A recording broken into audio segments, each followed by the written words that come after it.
Obviously, you composed some music for the Lord of the Rings movies. And with these new trilogies in the work, would you consider coming back as director or a composer? Could we hear your music again? They have Howard Shore. He's a master. I'm sure he's going to do it, and he should. He should. Directing, never thought of that. Who knows? I don't know. I think they probably have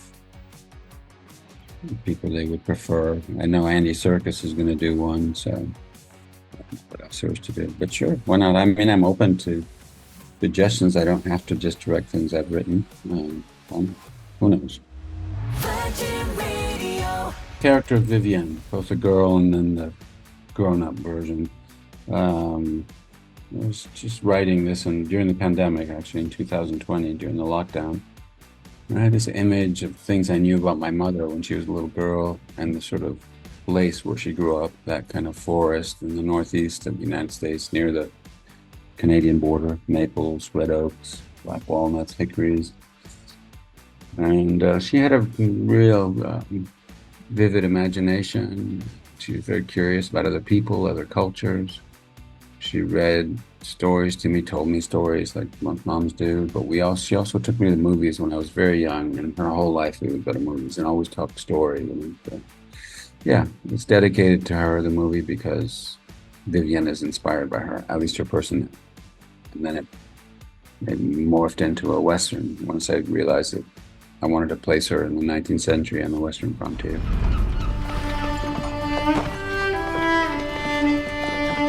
So where are you from? Vivian Lecoudi. It's a very long story. I have plenty of time. We found a place, the slope, the kinds of trees. It's almost identical. If you put it side by side, a photograph of where my mom used to play and where she ended her days, actually. And the slope, the forest that you see in the movie, it's identical. You would almost think it's the same place. It's right across the border from, we shot that in Canada, from where she was from, where she grew up. And yeah, seeing that little girl running around, even though she didn't look exactly like my mom, but it was enough. There was something about in her eyes and the forest, and yeah, I thought about her a lot there. It was nice.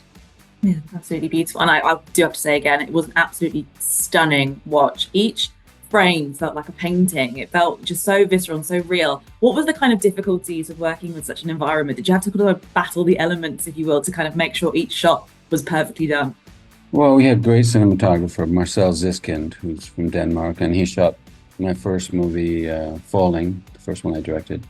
And we had worked together before on a movie by Hossein Amini, British director and screenwriter, called The Two Faces of January, Patricia Highsmith, like a talented Mr. Ripley type story, adaptation of Highsmith novel.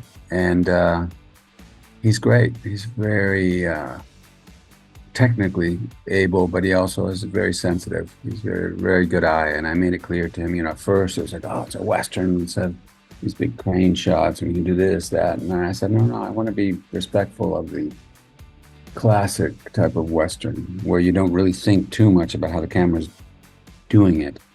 You're just seeing these landscapes, and we're going to find good ones, and we're just going to show them. And we're going to show the people in the landscapes, in the buildings, see all the details without, just like the old-fashioned Westerns that I grew up watching, the best of them. And I thought he did a great job. It's a simple, deceptively simple. It's not easy to do. Simple and elegant photography, and that was really key. And we found locations where people hadn't even filmed before, some of them. So we found some really beautiful, out-of-the-way places. We didn't have, there was only one day where, some places were harder to reach, to access, but once we were there, we didn't have any trouble. There was only one place where we had any sort of real weather issues, and that was the final confrontation between Weston and me, Sully McLeod's character, and on horseback. And it was just because it was a difficult area to film in, and the horse falls and the kid involved, so there's a lot of logistics going on there. And then it got very cloudy all of a sudden, first time it had happened in the whole shoot, and we had to we shot half the scene, and then we had to run off the next morning and go somewhere else and shoot some other things, and then come back the next morning and see if we got lucky. We had one more day, and it's like, okay, well, whatever happens, we may have to reshoot the whole scene in cloud then. But fortunately, the sun broke through and we were able to finish it. I'm not going to take a job. Because of my job?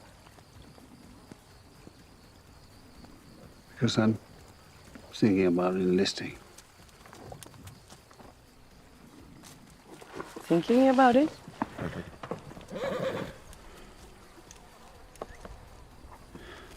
I'm going to take the $100 bounty and volunteer for the army. I started writing when I was 3, 4 years old. Same age I started seeing movies. So that was an advantage. Once I realized, okay, actually I'm going to have to play this part. I didn't have to learn that. I knew that. I was comfortable with them. And it was also helpful in selecting horses, finding them down in Mexico, together with my good friend Rex Peterson, who had retired. He's done 45, 50 years as a horse master, like trainer of horses, trainer of riders. And he's the best one I know. I mean, in terms of all the skills you have to have, he's the one that really has it all. And I asked him if he would help me just selecting horses and training a couple of the actors who hadn't had that much experience riding, because I had a lot of other things to do to prepare. And he said, okay, I'll come out of retirement for you because you're my friend, and I'd like working with you. So he came down to Mexico, where he'd never been. After those 2-3 weeks where he did that job, he said, you've got your hands full. There's a lot to do. I'm going to stay the whole shoot. And I said, great. So that was really helpful. He really ran a good show and made sure everybody was safe and looked authentic, because I couldn't be running around all the time doing it myself. And it should be someone else's job. And he did it better than anybody could have. It was great. Solly McLeod, who's not that known to the public, but he will be. He's great. I think he's a real discovery in this movie. He plays the Western or sociopath. He really worked hard, and his writing was excellent. He did a great job. Yeah. He worked really hard with Rex. Yeah. Absolutely. And you've got your hands full, as you say, in this movie. You're acting, directing, and composing again. I think this is your second one where you're doing kind of all three. Is there an element to this you enjoy more, or was there one that kind of brought you a sort of a bigger challenge that you enjoyed more? Of the two movies? Of the acting or directing or composing. It's all kind of goes together. I mean, it doesn't all happen at once where you would go insane. I actually composed the music, and we recorded almost all of it before we started shooting. So we had that ready and used it as a guide for certain scenes, like what the mood should be with the rhythm of them. And then in the editing, it was very helpful too. And then obviously the screenwriting happened, and just made some minor adjustments according to which actors were cast and locations and all that. I like the collaborative aspect of filmmaking, and that's all the way through, even doing the music. I mean, that's with other musicians, and they had their opinions about certain things melodies and themes that I came to them with, and we sort of made adjustments along the way. So it's always a collective thing. I mean, a movie is only as good as the compromises that each person makes, that everybody makes. If it's just, I only want to do it my way, I only want to see it my way, then you don't really have as much fun, and I don't think you make as good a movie. There you go. So I mean, again, a very busy set, working on the music and everything like that. And I wanted to ask you, obviously you composed some music for the Lord of the Rings movies, and with these new trilogies in the work, would you consider coming back as director or a composer? Could we hear your music again? They have Howard Shore. He's a master. I'm sure he's going to do it, and he should. Directing, never thought of that. Who knows? I don't know. I think they probably have people they would prefer. I know Andy Serkis is going to do one, so I don't know what else there is to do. But sure, why not? I mean, I'm open to suggestions. I don't have to just direct things I've written. Who knows? Especially like a Western film is so set in its genre. Is there another genre that you would love to explore a little bit, maybe more of a romance or an action? I don't have like a goal either as an actor or director, like I want to do this genre, I want to work with that director, I want to work on this type of character.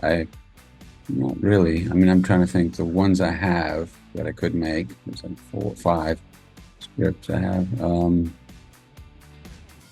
One is a sort of a Western, but it's all just indigenous people, First Nations, Native American people, a lot of horses. That's the one I'd most like to do, but it's expensive and difficult to make, relatively expensive.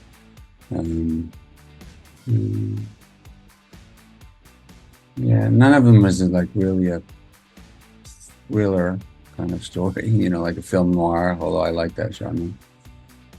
Who knows? I don't know. One is a very just character study of people in a big city trying to get along and understand each other.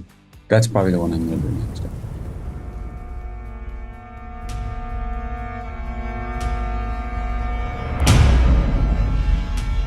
It makes no sense for you to be here now, Weston. Is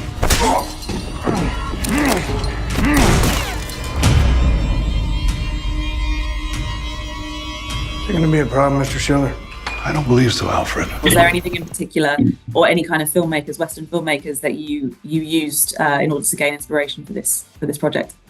No one in particular. I mean, I watched all the movies I remembered watching, and then I looked for and found many more. I mean, I just watched hundreds of Westerns, and mostly bad ones. Like in most genres, most movies are not that original or very good. But then there's a handful that are classics, they're really good. Profound stories, well done, well made, well conceived, all that. I